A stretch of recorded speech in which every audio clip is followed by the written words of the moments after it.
Anything, this great records while we pushing the culture forward. Great music and big vibes right in that order. Intellectually petty radio on the stereo. Don't compare us to anything, this a different scenario. We break records while we pushing the culture forward. Great music and big vibes right in that order.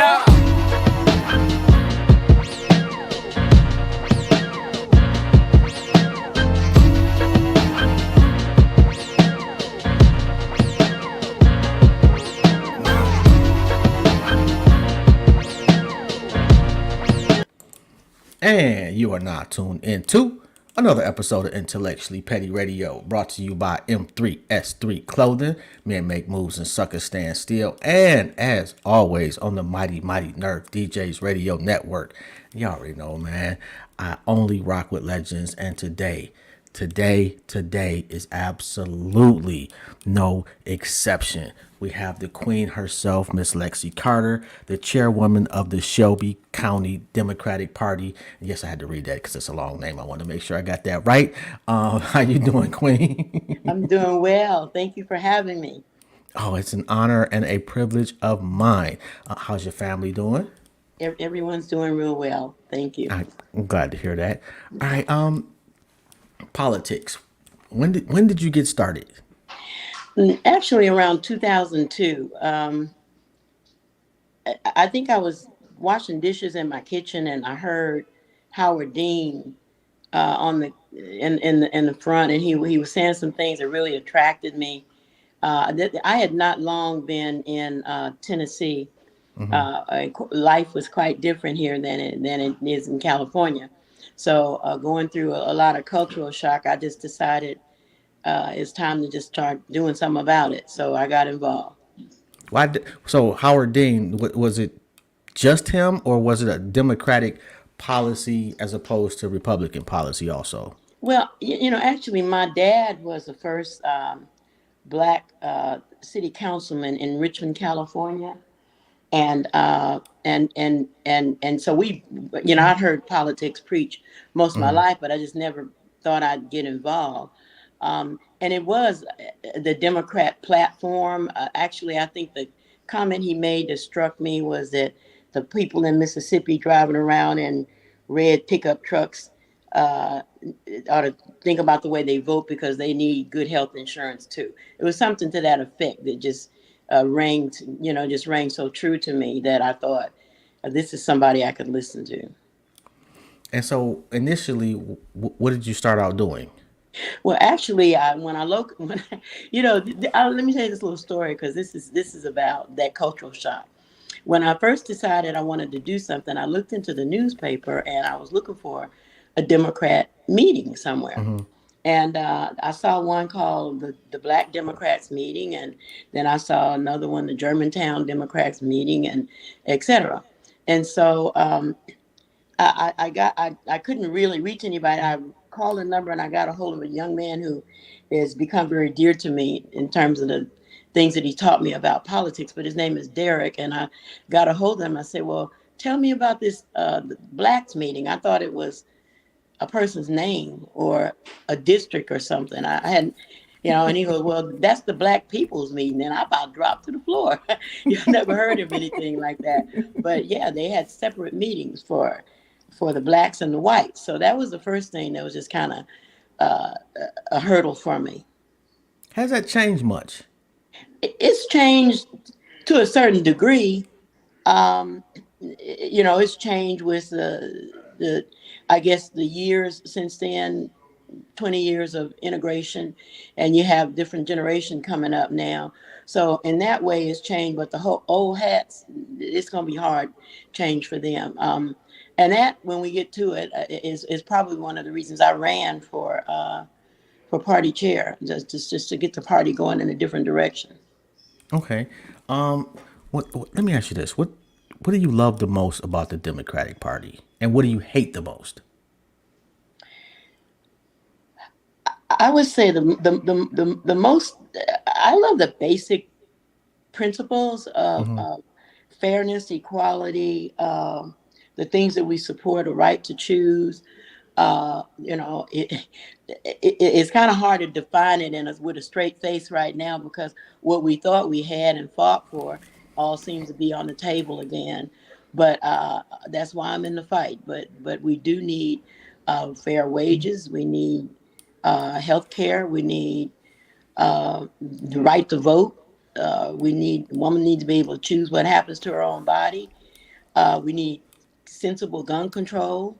I mean, all these things are virtues of the Democratic Party, and I believe in them. Okay. And it's interesting. I'm a big proponent of black people owning firearms. Hmm. So to that end, I've had several people that are kind of like, there's a community now that's growing with each year.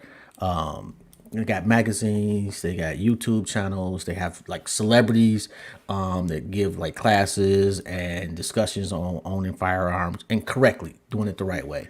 But also, there's a lot of things going on in this country. You know, a lot of shootings unnecessarily. Like, what's a practical good gun control law? Something that would actually help. Okay, I let me just say I am. I was never for guns in the home because of a accident that I witnessed as a child. So I was always anti-guns, and I was kind of surprised when I found out my husband had guns. My daughter loved guns, and they always kept me out of the loop. But I do know that I have a son-in-law who was a police officer here in Memphis for 20 years, and he just flat out said one day, Mom, they have a lot of home invasions, and being older, you become a target, and so you really need to be able to protect yourself. So I do own a pink Smith and Wesson, which I never fired, never hardly picked it up, but I have one and a whole lot of bullets to go with it. But this is what I believe. I believe that there has to be good. So I don't believe in these rifles, these AR rifles and AR-57. I just think those are wartime weapons, and that they shouldn't be used for the purpose that they're used for. And I think most of our mass shootings, they're somehow uh, using these weapons. I also think that we need to do more to protect people in situations of domestic abuse. I mean, the order of protection. Now, recently, here in Tennessee, after there was kind of a spotlight put on our General Assembly, our governor finally came out with these red flag issues and decided to, offer something on domestic, well, not domestic, he put it towards mental health. And Okay. when actually I was there, on the day that we had the hearing in Nashville for the Tennessee 3. And the first thing that they did when they opened that morning was to offer this. I thought it was just an excuse, or kind of a show of making an effort to do something about it. So they introduced a mental health plan that would give better access to people. And I made a big sign up that said, the person who did these murders that everyone was protesting about, these 6 murders, this individual was in treatment for mental health problems, and during that treatment period, she purchased 7 guns legally. So it doesn't do much good if you offer access to mental health and don't put a ban on it. That ban would be easy to do. And today in Tennessee, an 18-year-old who don't have too much, maybe may not have a good sense of judgment anyway when they're dealing with the issues of anger or bullies or things like that. They can get a gun. They can beat their girlfriend up. She can get an order of protection and put him in jail, and he can get out of jail and go get a gun without a permit or anything and blow her brains out. I mean, that's just ridiculous. It's outside of just sensible thinking, just common sense. I mean, well, and I'm trying to. If it were us shooting up schools on that scale, they would have been changed the laws. It's unfortunate, but if you go back to the Panthers, when the Panthers, Black bared Panther right arms, here. really? Well, only for about 2 months till my dad found out. Then it was all over. But I did read a lot of their literature, and I wanted to be like Angela. but yeah, I agree with you. I said when they first made it legal to take guns into a restaurant here, I Hmm. said the first time three or four black folks go into a restaurant with a gun, they're gonna change that law. Yeah, yeah. It's sad, but it's absolutely true, and we know it. And we've been saying the same thing for decades, hundreds of years, however long this country's been in existence, and they don't care. Hey, let's talk about January 6th. Now that would have been a bloodbath. Oh my God, January 6th would have lasted 15 minutes. Yeah, that's right. It would have been all over with. Because it was a sister, if I remember correctly, who made a wrong turn into the Capitol grounds, and they shot her. Yeah. Well, I think that was a yeah. There was a woman that got shot because she made the wrong turn, and there Yeah. was also an incident when the Muslim leader went with four. I can't call his name right now. I just got a little block. But he went with four individuals on the steps of the Capitol, and you would have thought that there was an invasion from another country.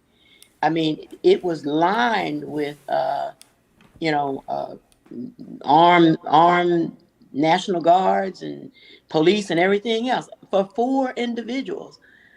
Farrakhan. So yeah, so that gives you that paints both pictures for you. Yeah, and what I don't understand is how they weren't charged with treason. They broke into the Capitol with the intent on taking over the government. They took pictures of themselves doing. They filmed the whole thing and laughed about it. To me, that is treason, and it didn't seem like a difficult call to make. But who am I? I'm just a And regular well, it cat. still doesn't. I mean, I think most of America probably agrees with you. Um, it's unfortunate. It is. It's unfortunate that we're in this era where we don't even know where the boundary is, where it stops. When you have a young man that can take a gun and walk down the street and shoot people and kill them, and then walk by two police officers and hold a gun up, and they giving you a hey five, and you go home and sleep in your bed and get up the next day. I mean, come on. Yeah, yeah. No Can you see? argument Can you there. imagine yourself doing that, or any of us? I mean, No, it it's just would just never happen. there are issues there that have to be addressed. Yeah. And Let me ask that's you. why I'm in this fight. I think we went through a period that we were just so stunned. I am also well, I just recently stepped down, but I'm a founder of a group of women called Willow, Women in Leadership, Leaning Hmm. on Wisdom. And we just had a conference in New Orleans. And the theme of my conference was empowering women during a time of uncertainty. And Okay. that uncertainty is about a lot of things that you and I are talking about, things that we thought we fought and won that are still on the table, and we don't have them anymore. And I think we were so stumped during the last president's administration when we could not even speak about these things and get they were too busy normalizing the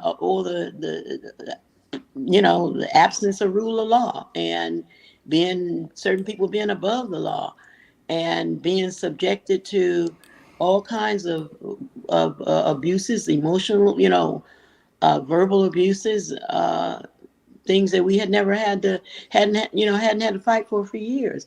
So I think everybody's just kind of been in shock.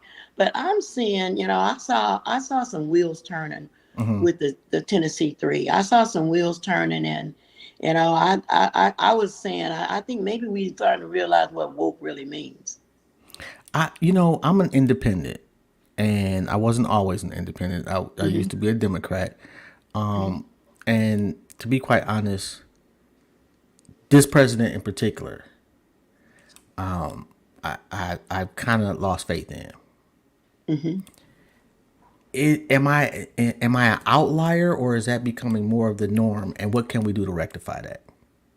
Well, I wouldn't say you're an outlier, but I do think that that's a false equivalency. I don't think that the Democrats are nearly as ridiculous or off the mark as Republicans. Not saying that we don't need to work together and come together, but I think when you have a party that's in power, that's literally silent to all the bad things that are happening, and they can have a leader before them that they just absolutely refuse to speak against, regardless. Like he said, I can stand on Fifth Avenue and kill somebody and never lose a voter. I don't think the Democratic Party has gotten to that extent, although there are some things inside the Democratic Party that definitely need some work on. Being in the South, I probably recognize those things to have, we've got some roots in racism that are systematic, and we need to fight for them. And that's where I am. I am at the place where it's time to fight. So if I'm a fight, I got to choose a spot, because literally we just have two parties. Independents don't win presidential elections, so they don't get in power enough to change things. They can sway elections, but we haven't had an independent president win an election. So I don't think that I think I want to be on the side that where I can fight and do the most good, and create the most change. But it's a struggle. We're not in the best place right now, politically, in the world. Period. And see, for me, that at some point we got to be willing to let go of that argument, in my opinion. Or the Democrats will always say, well, black folks gonna vote for us regardless. And the Republicans will always say, black folks will never vote for us, so why should we care? If we don't tell the Democrats through our vote, and I'm not saying vote Republican, but yeah, if we vote for a Green Party person, I don't care who it is, it can be Kermit the Frog, but just somebody, and we do it in such numbers that the Democrats have to wake up and the Republicans have to say they're in play, we're going to always end up with the same result. Is that fair? Well, I think it's your opinion, and I respect it. I just don't think that that's the reality that we live in our politics right now. It's ideal. I mean, but what really happens, is that when the Green Party or the uh, you know independent party or whatever, when they have enough input, they're swaying one way or the other, and it's not always the best way. So Okay. I mean, they can ruin an election too. I just think that we have to deal with the system we have, the system that works. And it's not, and I hear you. The problem we have is that it's not working for everybody. Um, but I think that, we have to keep working on this experiment.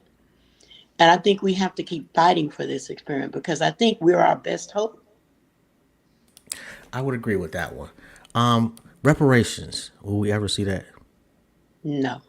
And because it's too many of us, how are we gonna break it up? Look, I won't get mine. I'm gonna tell you, when we were coming up, my, when we were coming up, my grandfather used to tell us this story about how his family was run out of New Orleans. It's very similar to the Rosewood incident.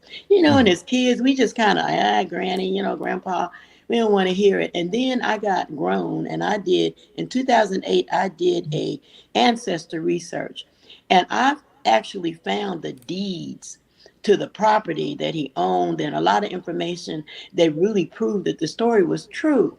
And then when I tried to go and claim it and say, okay, I want my money, I want this land that belongs to us, I found that they had changed the land. They changed all the parcel numbers, and they don't connect them.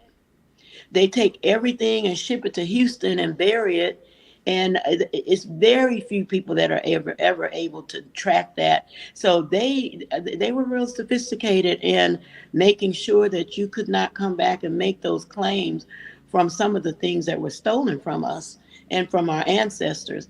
So I think we're owed it, because I think that it was on our backs that the country was built, and in some kind of ways it still is. So yeah, I agree with you, but I just don't think that it's going to be feasible or possible, because how would you split it up the way we're so bonded and we're so interlaced with other races too. I think that the dwindling numbers of white folks in this country will get them to a point where they'll give it to us only because their backs are against the wall. Their numbers will be so low, but they'll still be in power, but they're seeing that power eviscerated slowly. And then they'll say, oh, well, you know what? We had a change of heart. And they think that that'll work to pay us off. That's just my 2 cents, my thoughts.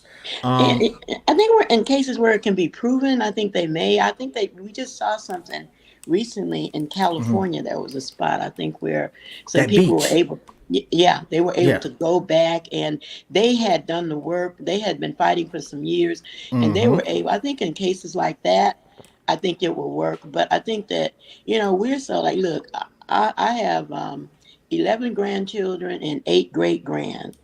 And I think I only have one great grand, well, 3 great grands that have 2 black parents. So how you gonna take that percentage out? I mean, I think I just don't think it's practical to try to take that position. But I would like to comment on the fact that I think a lot of what some of the laws and things happening, especially in Florida, have to do with this fear of what Yeah. you just said. I Yeah. think their biggest fear is the fact that they're going to come out of power just by sheer numbers.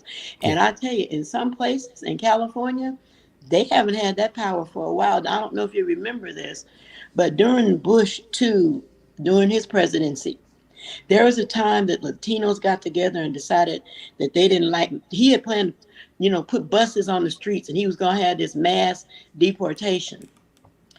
And when they walked out of these businesses and office, it was pandemonium. Everything shut down. And he quickly got those buses off the street, reversed that, uh, you know, propaganda, and they never tried anything close to it because these migrants, or let me just say, we're not really migrants, but Americans who are not who are non-white, we are so embedded in this country that there's no chance that they are going to lose power Yeah. just because of their whiteness. And I think that's their biggest fear. I think that's why we're dealing with Roe v. Wade Yeah. in the sense that we are, and abortion pills, and I actually, when I had a radio show some years ago, I had a woman from a commune to come on that show, and she was from one of them where her actual husband wanted to have sex with her 14-year-old daughter to make sure that all her children were pure, and this woman had had like 8 kids, and she was pretty much held against our own will at this commune where this was the main factor with them, is to produce white thoroughbred children. They see South Africa. Hmm. That's what it is. And I know, and South Africa didn't have the history of the. They've got a bad history of treatment of black folks, but it ain't nothing like here. And what they see is we treating them like they treated us. Hmm. And so Yeah, I can apartheid. understand the fear. I get it. But black people have never been that. If we were that, we would have been demonstrated that in mass long time ago. We wouldn't wait until centuries later. We did that crap a long time ago. You know. Well, I believe I believe that the best scenario is a country where we can all live together. Um, that's what I believe. When we can live in harmony, maybe I'm just a dreamer, but I think that that is the best scenario where we can love one another, respect one another, and don't have to be superior to one another in order to survive. That sounds good. Yeah. But I think that there were also benefits to segregation. Yeah. Like we as a community, having not actually lived, but just going through books and old movies and stuff like that, what we had as a community was just a lot better when Yeah. when we felt like all we had was us. I can attest to some of that. When we were young, my grandparents lived in Texarkana, And I had gone to an integrated school all my life in California, and Mm-hmm. this was my first opportunity to go to an all black school.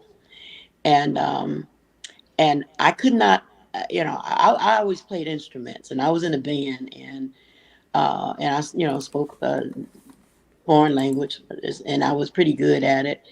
So I was kind of lead in my classes, but and I actually was one of the people chosen to go to a white school and study Latin when they first opened it up. Mm-hmm. Uh, uh, and I remember hearing for the first time "Lift Every Voice," and it was like in the sky opened up. It was one of the most beautiful songs I'd ever heard. And I had a really cool band instructor. And, from California, we played songs like "Girl from Ipanema," "Tijuana Taxi," and at the black school, we were doing "Watermelon Man," and, "Grazing in the Grass," and I had never had the opportunity to learn those rhythms. So I was like, why do they want to change? Why do they want to go over there? They've got the best thing going here. And plus, there was something else that you might have mentioned, but it was the relationship that the teachers told you things like, you have to be better. You can't be Yeah. as good as. You didn't Yeah. learn that in the other schools.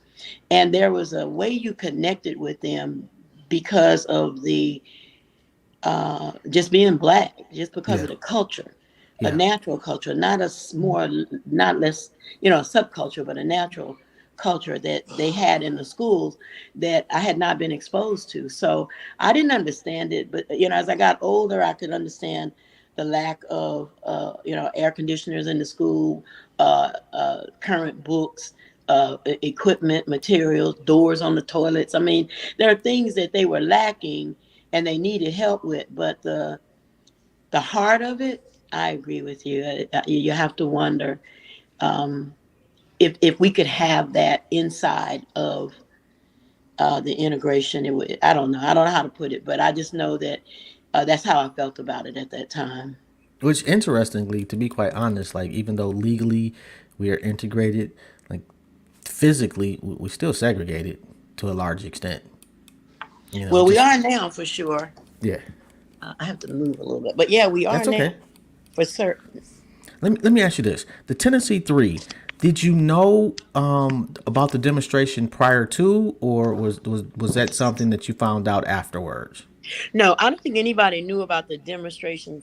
Well, I wasn't the chair at the time that it Okay. happened, but I don't think anybody knew that they were going to do what they do. Like I say, the um, Representative Pearson, I think, was the last one to come of the three to Hmm. come to the General Assembly, and we had the person that he replaced. She died while in office, and so it was a special election that Okay. he won. And so I think early on there was some evidence that he was going to be a factor. He's, as you know, he's very well spoken. He's very opinionated. He's very sharp, and he's very determined. And so we saw that in him. And I think probably the old hands initially wanted to just kind of take it and do what we normally had been doing and say, Hmm. calm down, youngster. It's coming. But I think that what they experienced taught us all that it's time to fight. Yeah. Let me. So after they get expelled, Hmm. it's like I'm certain that you guys had meetings. And at this point, you're the chairwoman, correct? Right. I was in the chamber that day. I took a busload of people from Memphis to Nashville, and we were in the chamber to witness the entire process. So what are you thinking as you watch this unfold? I'm thinking that this is good because finally it's being exposed what's happening. We learned things. We didn't realize just how difficult their job was. We didn't know that they cut their mics off while they were trying to, introduce bills. We didn't know that they prevented them from voting in ways that they did not prevent anyone else from voting. We didn't know that they were on timeout or recess at the time that this occurred. Uh, and I think there was some real benefit in being able to witness the condescending manner in which they were addressed, and the arrogance of the Speaker of the House, and the lack of just the lack of civility in the room. And it was clear, I think, afterwards. There was a audio tape that was released. I don't know if you got an opportunity to hear it, but Mm-hmm. it clearly showed that these individuals they never intended to give them a trial. They intended and spoke about making just making examples of them. They had decided that all three of them would be expelled, and they were mad as all get out that Representative Gloria Johnson was not expelled. And they had a lot of back and forth about that, and a lot of disappointment because everybody didn't vote against her. So uh, I think we learned a great deal. I think the world learned. The world was able to witness, you know, this kind of discrimination at its worst. They happen to have a supermajority, Mm-hmm. and the way that they used that power was to silence the other side. Okay, so I mean, from a strategic standpoint, was it a good thing that they didn't vote her out as well? I think that one of the concerns that they complained about in that audio was the fact that they didn't want to vote her out because they didn't want to be seen as racist. That's what it was about. They had all agreed to do it. So they were really mad because you hear this one guy saying, they calling me a racist now. And, that we had Well, heard some things in the there a shoe few weeks fits. before that, if you can recall. And I just issued a press release that got quoted in our local paper here recently, and it was about we asked for the resignation of the Speaker of the House on more than one reason, but one was the fact that you know they simply wouldn't do anything about any of these infractions that was happening before these gentlemen were expelled. And then afterwards, as you know, they had a guy, representative, resign because of an ethics charge that he was found guilty of in a subcommittee. We just don't think that would have happened had it not been for the spotlight that it put on this General Assembly. And, Exactly. right. And this stuff had been going on for some time. And it was just really a farce. And I think that for everybody to be able to witness that and see that, I think it just showed the world just where the Republicans are. Not that we needed any more clearer picture, to be quite honest. Um, okay, so Justin Pearson is under your umbrella, correct? That is correct. He's a member of the Shelby County delegation. Okay, and Justin Jones is not. No, he's in Davidson County in Nashville. Okay, was there? So I'm assuming that county also has a chairperson for the Democratic Party. Was Yeah, there? but Were you but guys in but I think concert? his vote came from their municipal council. They have Okay. something. Their setup was a little different than ours. The people that Okay. voted him in, and his was pretty much instantaneous. Yeah, I was wondering why was his like so quick, and Justin Pearson it was not as quick. What was the rationale for that one? Well, I think it's just the two different bodies he has met, and these people they knew in advance that they had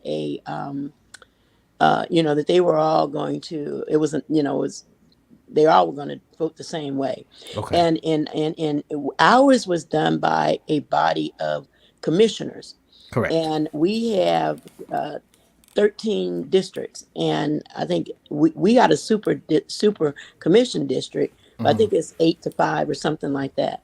And so that 5 is more conservative than the 8. And so it just took a time to schedule the process. We work with a county mayor, and so they had the commissioners had to schedule the date and get it in. And this was a special meeting that wasn't on their regular agenda, so they had to just get just the time it took to do it, and it really was relatively fast. I mean, and then I think when they had it that day, went really fast. It was less than an hour. They got it done. So yeah, So I they don't. call you up and want you to arrange all of this. I'm thinking. No, because at that level it doesn't go through the party. Now, where the party's going to get engaged is no. Now, of course, we supported it. We rallied Democrats. We Okay. held a rally, we held receptions, we held a unity party, things of that nature. We did, but the votes came from the commission districts. However, he's going to run in a primary, and as Yeah. you know, Democrats own their primary. Now, I don't see any. I think there's an independent that will challenge, but it's not a serious challenge. There are no Democrats at this time that are making a serious challenge. So I think that he'll be certified pretty quickly, and I think that's going to be June the 15th. Okay. And of course, like I said, that's our primary. So if anybody were to get in there, we would vet them, and make sure that they could be on the ballot or whatever. But so far, we don't have that task. Okay. He reminds me of the Baltimore mayor who I got a chance to interview, Brandon Scott. Yeah, I don't know if you're familiar with the young guy, I but am. I am very he, dynamic young man. yeah, Justin Pearson reminds me a lot of him, and it ain't just the afro. Although I really like Justin Jones too. But where's the ceiling for Justin Pearson, or is there one politically? Well, I think with it, with all things, I don't think there is a ceiling. I think that he has impressed a lot. This is a very impressive young man. He has a kind of Martin Luther King persona about him. Even in his speech, I think there's some in his inflection that you could just hear that spirit within him. He's an extremely intelligent young man, and I've talked with him several times, and I just think that he's got a future in politics, what he does. I think he really believes in what he's doing, and then he's able to educate people and bring them along. I'm looking for a lot of things from him now. Right now, I think he's focused on serving out his term. By the way, the district that he ran in District 86 was held by a woman by the name of Representative Barbara Cooper.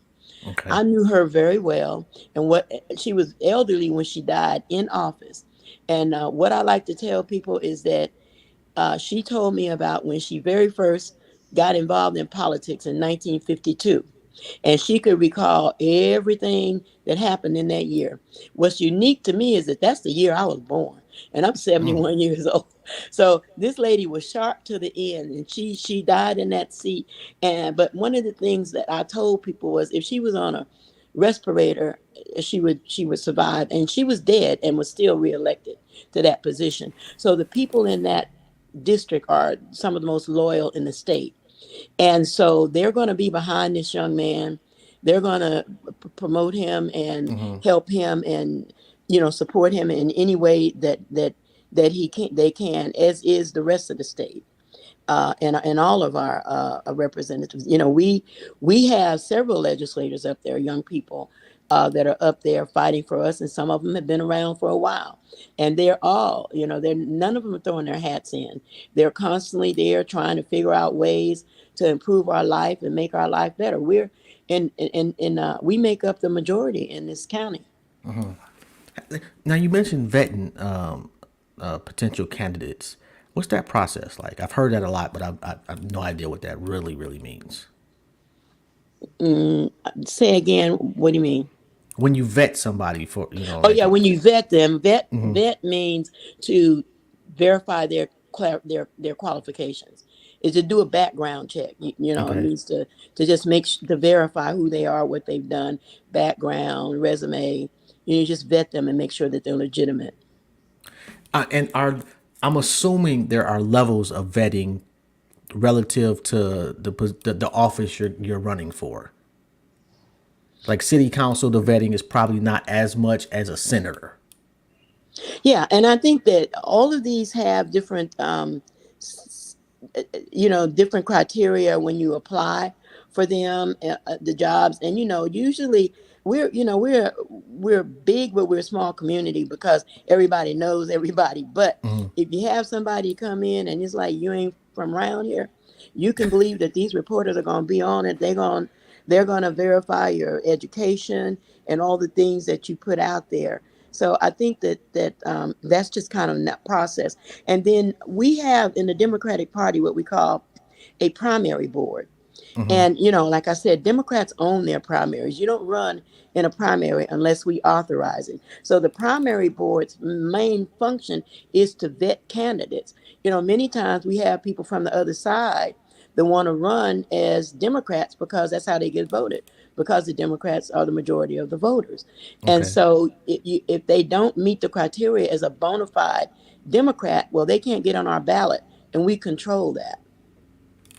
So Memphis is in Shelby County, correct? That is correct. So the mayor of Memphis, Democrat. Yes. Why you say it like that? That was apparently they got elected before you did. Yeah, yes. We have a mayor here, Mr. Jim Strickland. He is the mayor of the city. However, we have a county mayor. In most counties, he's not really a mayor. He's a county executive, but he wears the title of county mayor. And the county mayor, the supervision of the commissioners falls under the county mayor. And of course, his perimeters are much more broad than Okay. the Memphis city. Memphis city has the city council, and that's the board that pretty much answers to him. But as far as from a democratic standpoint, they want to fundraise, they want to actually run. It goes through you at this point. Yeah, we will facilitate that. If you don't like the mayor, and I'm not saying that this is the case, but politically speaking, how do you go about saying I want to run somebody else? Well, our city mayor position is actually a nonpartisan position. The city council, those positions are not, they're not primary. And the status, what we have right now is we have actually, we're going to have an election in October to elect a new city mayor for Memphis. And right now, I think there are 9 people running. So there's going to be some vote splitting. We know. We just hope it splits out the right way. But that's the tragedy of not having a primary board, a primary process. I So I mean, think but that's something we will. Had I been the chair at the time that was on the table at the city council, I definitely would have joined that fight, but I wasn't. I do plan to try to. That's something we're going to work on okay. because it's in the best interest of the people. I mean, but let's be fair. Like for somebody to have a legitimate shot, having you on their side helps a lot. It's got to. I think so.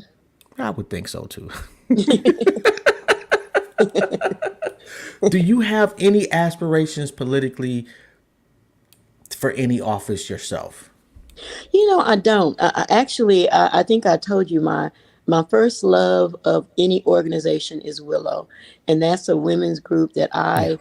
I founded, and I think they're doing really well. We were a little stagnated by the pandemic, but I think that we're out of that and moving pretty well. I'm real comfortable with the person who I've handed over the president role to, and I think they'll go. But that's where my real love was, and to accomplish that, it's just that's my pinnacle for me. What I'm doing now, I'm doing out of necessity. It hurt me deeply to step down from my role as president of Willow, but I feel like this is a calling. The reason I was recruited for it is because I did have the reputation and the name recognition to win it, and so that was all part of it. So Yeah, this is if this is a lot of work right here. There's a lot of work to be done. We've got a lot of things to overcome here, we've talked. You and I've talked about some of those things, but I'm just hope to get it fixed, get us going in the right direction, and just leave that kind of legacy for myself. When people say Lexie Carter, what do you see as your reputation now? Bold.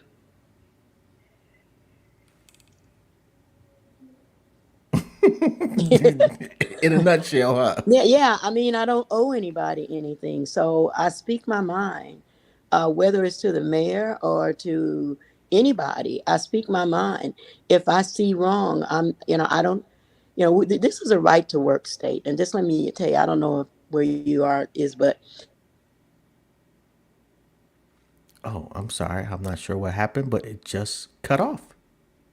on individual who is being compromised. If you lose your job or fall, you don't if you don't have money, you can't meet that burden of proof.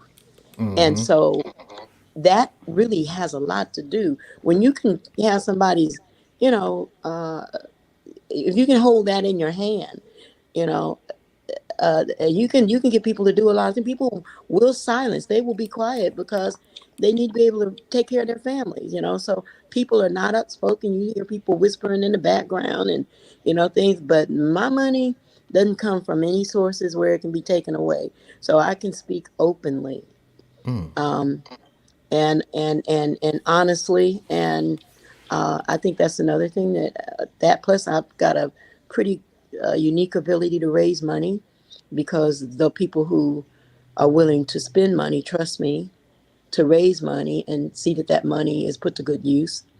So yeah, that's what matters, I think. Politically speaking, as far as fundraising is concerned, and Memphis is like, especially in the hip hop community, Memphis is like way up there now. How do you connect with or is it easier now to connect, to get donations from the younger community, or is that still a hurdle that needs to be overcome? I don't know. I'm going to venture into some new things. I actually, to be honest with you, I'm connected to some multicultural communities that have been very supportive of me and my endeavors.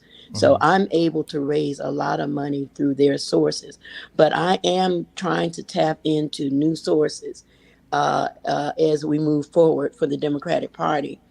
Um, I think that there's been a lot of success in fundraising for the state party since this issue came up with the expulsion of our representatives. But I think, and like you said earlier, how long can you use that? I think we can bank on that until the next big mass murder occurs.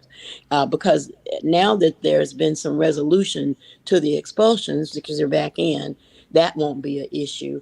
And so I think it's going to all come back to gun reform, and that's where I think we're going to be able to kind of hang on to some of that, being able to raise money for those issues, to fight those issues and stuff. So that I think that's, there's a lot of opportunity though.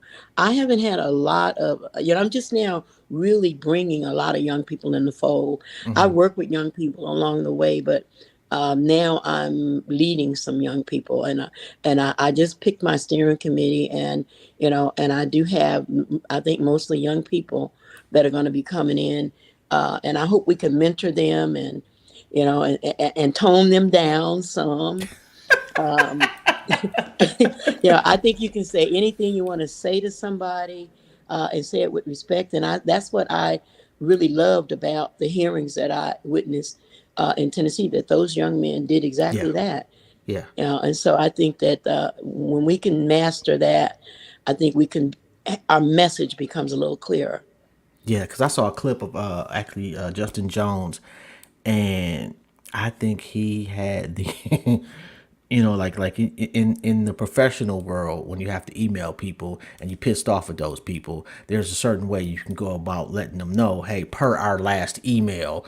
And that's one thing I said, like, he per our last email the whole body so succinctly Am I going to get this back? You took this away. You didn't do that. Am I going? It was a brilliant display of taking them to I task. totally agree. I totally agree. And I think for some of us older people who had just kind of been putting our thumbs on these young folks saying, you can't do this and can't do that, it was a lesson for us. It was Facts. like they're ready. Yeah. Yeah, they are ready. They know what they need to do. They are strategic. They know what they need to do. Let's give them some support. I really, that I think it changed my mind. It changed a lot of people's mind. They don't have to fall under a certain quote unquote decorum Yeah. that doesn't really exist. I mean, my question is, where was the decorum when Representative Sherrill talked about hanging people from a tree?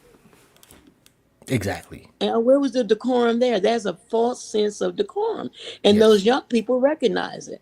And so Absolutely. they put it on the floor. This is what's really happening, and this is what you really are rejecting, and this is what we need from you. I thought it was as clear as the nose on your face. And I think that has been our problem leadership wise over the years is that Hmm. sometimes our leaders don't develop the next generation because they want to remain leaders. And when they Right. can no Well, longer that's do true. it, there's a vacuum. The next generation has to fight for the power that's left over, as opposed to a stepping stone. I've developed this person. I've taught them the way. They next in line. There's kind of like a clear lineage, if you will. That's exactly. And but there is I remember when I was coming up, used to call it a generation gap. But I think there's a language barrier in the generation. I try to learn these young people's language now. I have grandchildren in their 30s, and I really try to listen to them. I remember when they were younger. Once I asked my granddaughter, I said, "Do people bring guns to your school?" And she said, "Yes." And I said, "Well, why don't you report that?" She said, "That's not my business." I didn't get that, but if you talk to 10 of them, you get the same response. That's snitching. They are a different generation, a Yeah. different language, Yes. different attitude towards everything, and we got to learn that. Yeah. Yeah. Because they're the penalties in this generation amongst themselves is completely different than it used to be. Yes, You know, I agree with you. if people want to get in contact with you, they want to donate, they want to get active, how they go about doing that? They can contact me by email at lxcarter. That's Lima X-ray Carter at Comcast.net. And that's the best way to contact me. If they want to donate, I will send them a donate link. I think there's one on the Shelby Dim. That's ShelbyDem.com. ShelbyDem.com. I think that they can donate there. There's an Act Blue. Okay. And I want to thank Thomas Anderson for arranging this. That's been my guy for a while. He know I've been doing a podcast for years, and he's been following the Really? podcast. Yeah. So Yeah. that's my guy. He's so independent. I didn't know what I was going to get, but I'm willing to do it. I love my nephew.